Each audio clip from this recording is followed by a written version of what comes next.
Welcome back here on Live Now from Fox, and you are taking a live look once again inside the United Center over in Chicago as the Democratic National Convention does continue later on today, day 4, as we do expect Kamala Harris to officially accept the nomination for president from the Democratic Party. Right now, you can see some of the cleanup is underway and the preps to make sure everything is perfect for later on today. As we've discussed a lot over the past several days, more than 200 content creators and influencers were credentialed for this week's DNC alongside members of traditional media. We've been speaking with those influencers and content creators all throughout the week, and among them is Josh Helfgott. He does have a huge following on TikTok.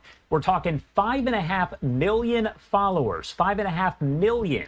He brings his followers the latest news about LGBTQIA+ issues that impact the community. Take a listen. Kamala Harris is the most pro-LGBTQ presidential candidate in history. Ever. All right, Josh joining us now live to talk more about all of this. Josh, thank you so much for taking the time to be here with us. Thank you for having me. All right, so first off, I do have to ask you, overall, what has the atmosphere been like there at the DNC? It has been a surge of excitement. I mean, we went from switching presidential candidates just weeks ago to having a flurry of energy in the Democratic Party. So, yeah, I've never felt anything like this since the Obama campaign. How do you feel being able to be there at the DNC to see everything in person there? It's pretty hard to believe. I mean, I started making content in 2020, right when COVID hit. And I was just a boy, in my bedroom in upstate New York. And to see now that I'm, meeting the presidential candidates and that I'm able to use my platform for something so important right now during, I think, one of the most consequential elections of our lifetime is a thrill. And I'm really, really grateful as well. I know I'm there to represent my audience and all of them, so I take it really seriously. How do you feel overall about content creators being credentialed? Because it does seem as though there was a little bit of controversy around it. Overall, folks seem to have said, okay, we get it. They're trying to appeal to a different generation of people, trying to use social media and things of that nature. So how do you feel overall about content creators and influencers being credentialed? Yeah, I mean, anytime there's any sort of change for anything traditional, especially where we use the phrase traditional media to refer to like linear television, there's always controversy. I mean, right now we're on like a digital version and a digital platform of Fox. That in and of itself could be seen as untraditional, but Fox is traditional. And what I mean by that is that the merging of traditional and untraditional content, if we were to think about it that way, or influencers and anchors, I think is getting closer and closer together. I am not a journalist. I am a creator and I'm an LGBTQ advocate, but the issues that I create or that I talk about on my platform are super important to me.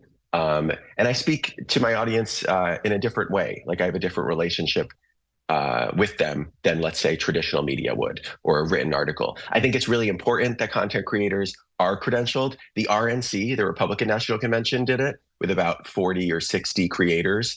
And we weren't really sure what was going to happen with Democrats this year. So to see that they did the largest cohort of content creators ever and the first 200 and to be part of them, that group of people is just wild. And you kind of already said, you're not a journalist. You wanted to make sure to get that out there because you are creating content, but you are also releasing news there. So there is kind of a fine balance. And I did want to kind of get your take here on what one common misconception is that maybe people out there have about content creators and influencers. Yeah, thank you for asking that question because I think it's really important. TikTok as a platform, let's say, which is the platform I got my start on, is seen by many people still as dancing videos or dismissing the power of the platform. And when we look at the large amount of media attention that TikTok has encountered over the past couple months and years, there's no question that it is something much bigger than dance videos. the majority of the platform now is extremely powerful topics and like consequential. It's information that I wish I had access to as a child because in so many ways I was looking to have things explained to me. I would go to my teachers and I would say, what does the Supreme Court do? How does it work?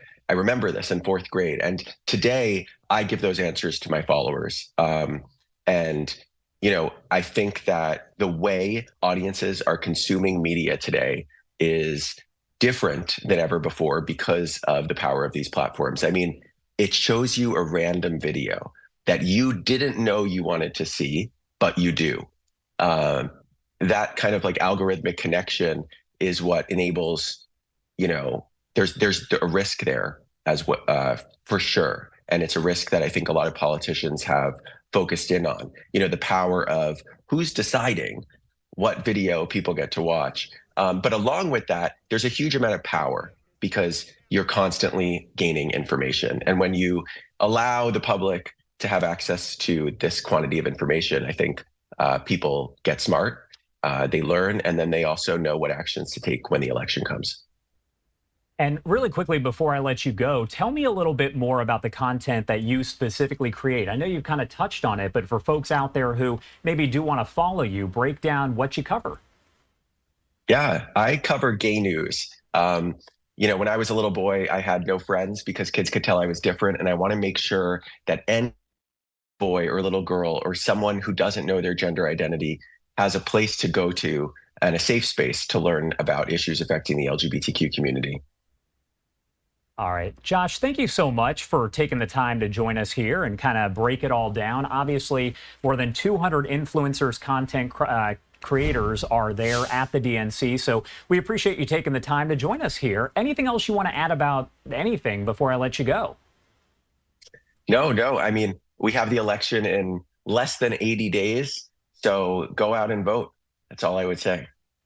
All right, Josh, thank you again for being here with us. We appreciate it. Thank you.